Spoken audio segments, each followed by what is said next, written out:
আসছি।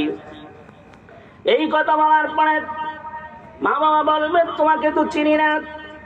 বলে চিনবেন না? কেন চিনব না?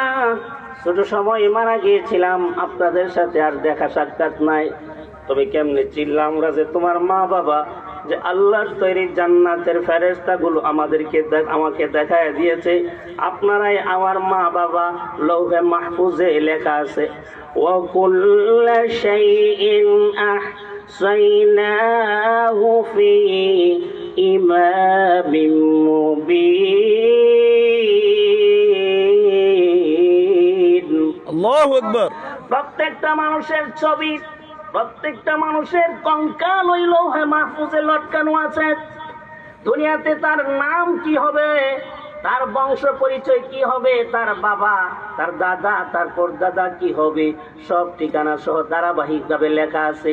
ওরে আল্লাহর বান্দা, ওই নাম ঠিকানা অনুযায়ী তোমার মা বাপ হইল ওই কোণারে দাঁড়ানো।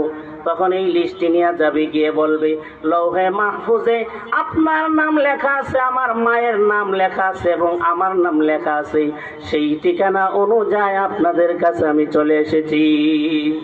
সুবহানাল্লাহ। তারা থাকবে জাহান্নামীদের কাতারে। তখন ওই সন্তানটা মা এবং বাবাকে হাতে ধরে জাহান্নামীদের কাতার থেকে ধরে নিয়ে আসবে। জাহান্নামের ফেরেশতারা বলবে এই লোক জাহান্নামের আসামি, স্বামী স্ত্রী দুজন, তাদেরকে তুমি কোথায় নিয়ে যাও?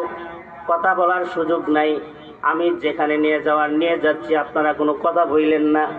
কথা বলো, পরিচয় দাও, তারপরে তোমাকে যেতে দেওয়া হবে। এমনি ওই ফেরেশতাগুলো যখন ঠিকানা চাবে, ঠিকানা চাওয়ার পরে ওই সন্তান বলবে লৌহে মাহফুজে আমার মা আমার বাবা এই নাম ঠিকানা সব লেখা আছে। আল্লাহ রাব্বুল আলামিন আমাকে কোরআনের হাফেজ বানাইছেন ইব্রাহিম আলাইহিস সালাতু ওয়াস সালামের অধীনে রেখে। আজকে আল্লাহ ওয়াদা দিয়েছিলেন কোরআন সুপারিশ করবে, কোরআনের সুপারিশ তিনি গ্রহণ করবে। আমি 30 পারা কোরআনের হাফেজ হয়েছি। আমার মা বাবাকে যদি জান্নাতে না নিতে পারি, আমি সন্তানকে সহ জাহান্নামীদের কাতারে দাঁড় করায়া দাও। সুবহানাল্লাহ। ও জাহান্নামের ফেরেশতারা, আমার এই বান্দা বান্দিকে আটকাতে পারবে না, তাকে আসতে দাও।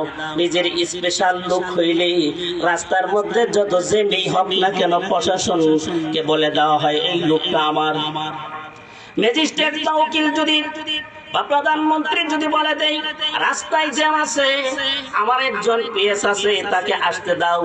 যত জ্যাম হোক না কেন সরকারের পক্ষ থেকে নির্দেশ দেওয়ার সাথে সাথে রাস্তা ক্লিয়ার করে তার লোককে ট্রান্সফার করে দেওয়া হয়। ওই হাসরের ময়দানে ওই দিন সন্তান যখন হাফেজ সন্তান যখন মা বাবার হাতে ধরে সামনের দিকে চলতে থাকবে, তখন বলা হবে রাস্তা যাওয়ার সুযোগ নাই। আল্লাহর পক্ষ থেকে বলা হবে ও ফেরেশতারা তার রাস্তা তোমরা ছেড়ে দাও, তাকে সামনের দিকে আসতে দাও। তখন ফেরেশতারা ছেড়ে দিবে। স্পেশালি ভাবে আল্লাহর আরশের নিচে সেই মা বাবাকে নিয়ে সন্তান দাঁড়ায়া যাবে। সুবহানাল্লাহ। একটু জোরে কই সুবহানাল্লাহ। সুবহানাল্লাহ। আর একটু জোরে কই সুবহানাল্লাহ। সন্তান জাহান্নামী মা বাবাকে আল্লাহর আরশের কাছে নিয়ে যাবে এই সন্তান মা বাবাকে বাঁচানোর জন্য। এই জন্য নাবালক অবস্থায় ছেলে মেয়ে মারা গেলে আপনারা কি বিলাপ করে কাঁদবেন, আফসোস করবেন না? চোখে পানি আসতে পারে, ধৈর্য ধরবেন। আল্লাহ তাআলা ধৈর্য ধরার বিনিময়ে আপনার এই সন্তানে হাসরের দিন আপনাকে সুপারিশ করে জান্নাতে নিয়ে যাবেন ইনশাআল্লাহ। এই জন্য ভাইরা আমার, আল্লাহ রাসূল যে বলেছেন আল কুরআনু শাফিউন মুশাফফাউন।